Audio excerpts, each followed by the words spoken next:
Ma'am, I welcome you to the fourth part of Aditya Kehte Hain's, to the last part of Aditya Kehte Hain's series with you.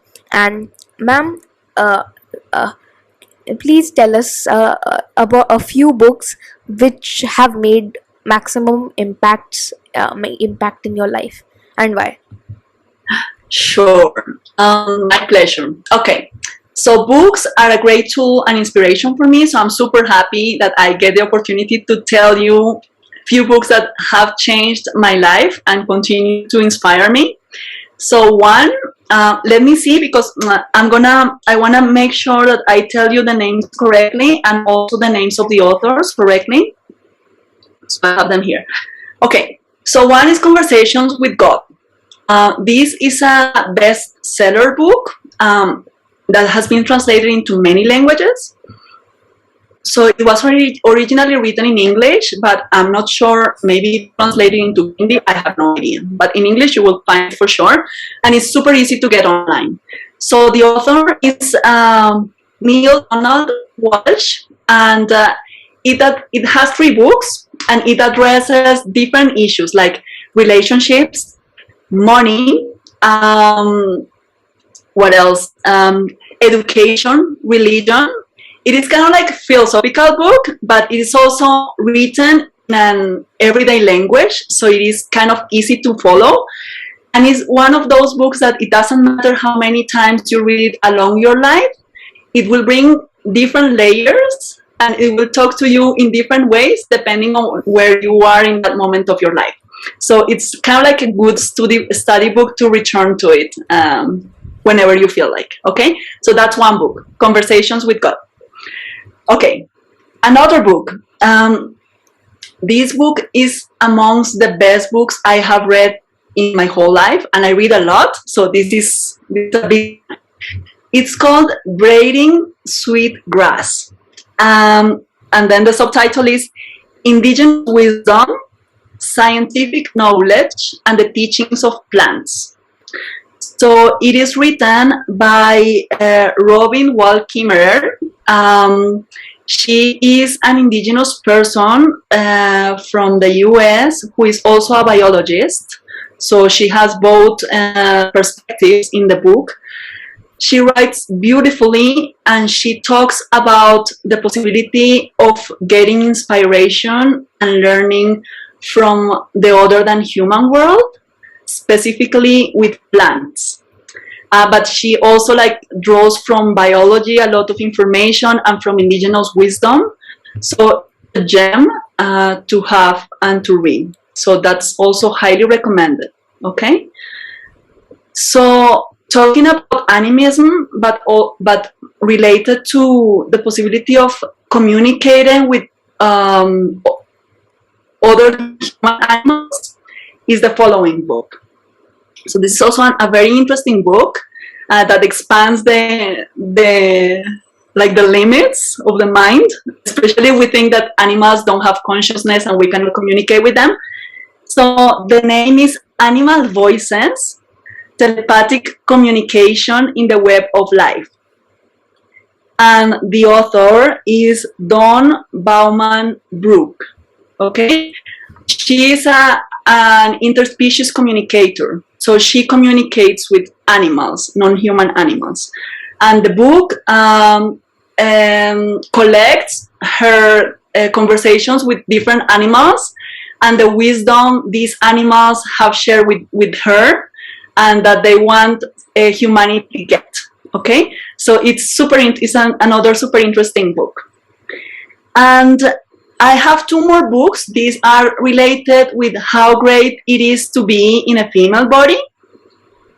So one, and they both, I haven't finished them yet, but because they are kind of like study books, they have a lot of practical exercises, and they are both really based in science as well. So one is called Women's Anatomy of Arousal. And the subtitle is Secret Maps to Buried Pleasure, and the author is Sherry Winston, and it is a lot about anatomy of the female body and learning how awesome our body is. Okay, so it applies, of course, for people in female body, but also for people in male bodies who wanna honor and have great relationships with in female bodies. So that's also highly recommended. And the last one is called Wild Feminine, and the subtitle is Finding Power, Spirit, and Joy in the Female Body, and is written by Tammy Lynn Kent. So that's also a super practical book that is also super honoring to what the feminine is and how awesome it is to be in a female body. So all of them are gems, and I hope you give them a try at some point. Okay. Mm-hmm. That was very interesting. So thank you for sharing all those books. My viewers, check those out. And ma'am, can you please tell us about your role models, from which you have been inspired the most, and why? Yeah, I have been inspired by many people and also non-human people. So my teachers are a great source of inspiration, especially teachers of non-orthodox practices, like my teacher of plant medicine, of relationship with the female body, another teacher with about animism and ritual. They have been super inspiring for me, because they have expanded the ways I relate with the world. I mean, like, I didn't say that I wasn't born with these notions, you know, like everything I have shared with you are knowledges and practices I have acquired over the last 4 or 5 years, maybe, of my life. So, I mean, it is always so possible to expand as a person and to learn from different perspectives, and it's always so enriching. You know, like, I feel my experience as a person has expanded so much, like in embracing all these different perspectives. So these two, they are two teachers who are like super vital for me. Also authors, like the books I name. These are also sources of inspiration and growth for me. So the books are a great support, and also the different arts I have practiced, like yoga and dance, have been great teachers for me and great sources of inspiration and personal growth as arts, for instance, music, for instance, the cinema, for instance, the books that are not like theoretical books but more novels. They have been great sources of inspiration in my life. And what else? And then finally, but not less important, other than human and embodied relationships, like my ancestors and plants and animals and elements friends, who have been also great sources of support and knowledge and wisdom for me. Mhm. Okay, thank you for that. And if I could ask, what would your advice be in general to the youth out there, so that they can succeed in their life and achieve all their goals? Sure. So first, an invitation to embrace in your heart that success comes in many different ways. So being successful is not about bank statements or followers or external opinions necessarily. To me, success in life is to be able to live in line with your own purpose and with your own wisdom, and to serve in the world. It doesn't matter how it looks. It can look in so many different ways, and it is vital that you can identify what is your unique gift and purpose in this life. So that for me is a way of granting a fulfilling life experience, a happy life experience. Sometimes we have been taught so much to focus on, you know, learning something that will generate income, or learning something that has a social status, you know, or learning something that is in line with what your family has used to do, or what your family wants you to do. But maybe that is not what will make your life fulfilled.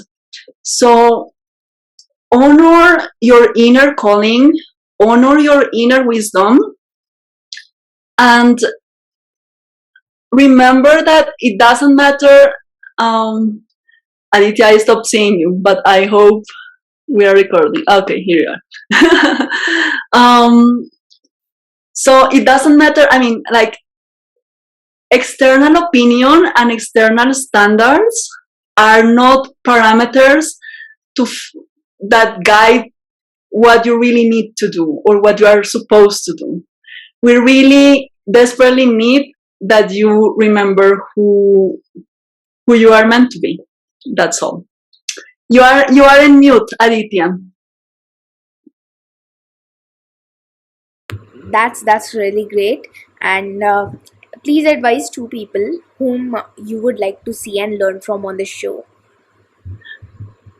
Okay, I have some suggestions. They are also ordinary people creating extraordinary lives and making amazing contributions to the world. I want to confirm with them before I suggest them. But I will definitely let you know once I have their approval, because I'm sure you will have a very interesting exchange with them as well. Okay. So Mhm. can lastly, but not the least, I hope you enjoy the show. Please advise what unique thing you have liked about Aditya Talks and any suggestions which should be incorporated to improve the experience.